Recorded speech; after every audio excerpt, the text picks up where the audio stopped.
In Washington, another week goes by without a vote on President Biden's Build Back Better agenda. Biden's attempt to persuade members of his own party to lock in a deal before he went overseas was not successful. But the party says they've at least got an outline of what a deal could look like.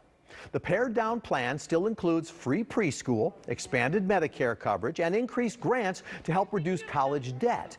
But some safety net programs have been dropped, including free community college and paid family leave. The budget still has climate change programs, but not punishments for utilities that don't convert to clean energy quickly enough. The price tag, about $1.8 trillion over 10 years, about half of his first proposal. I spoke with Northeastern Illinois University professor of political science, Will Adler, about what's next. Professor Adler, good morning. Good to see you today. So before leaving for Europe, the president meets with Congress or the Democrats. He gives a speech to the American people and he tells them, look, this bill is going to reduce the deficit. It's about compromise and consensus. Not everybody's getting what they want. Does that serve the purpose? Does that do the trick? You know, I think it's a good step along the way to get there. It doesn't get us all the way there, but it does show that progress is being made, that they think that they have the outlines of a framework. It's not 100% there, but it's maybe 98% there.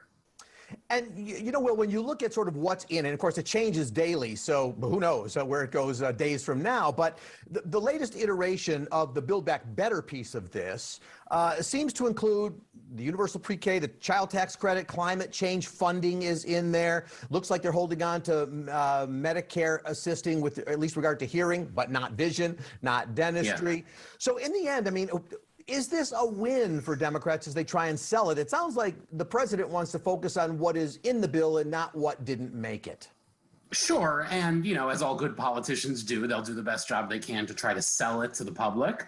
I think some of the disappointment that people, Democrats, are feeling in terms of how they think about how this bill has progressed is because Biden's original goal was so high that, you know, getting half of a loaf is kind of a disappointment by comparison.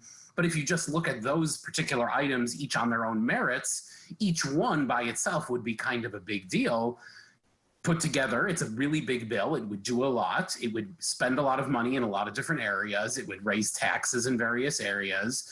It's a big policy change for a lot of things, but compared to what Biden proposed, maybe that's not as much as people might have expected.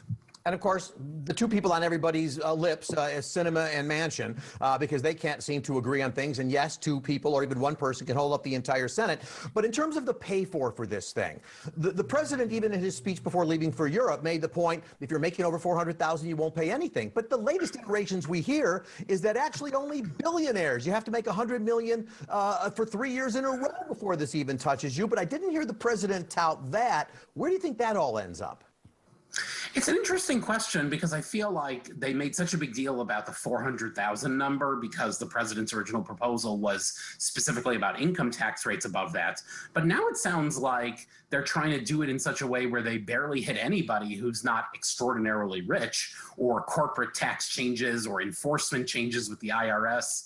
And again, because of Sinema and Manchin in the Senate, you know, they're kind of playing this game of how much can they negotiate, what can they get? And this may all change in a couple of days again if Sinema and Manchin decide, you know, hey, this isn't what we want in the end. But they're fiddling with it, trying to figure out where they can pick out this revenue wherever they can. They had this idea of a billionaire's tax, and that didn't fly. So maybe this will be sort of a middle ground for them.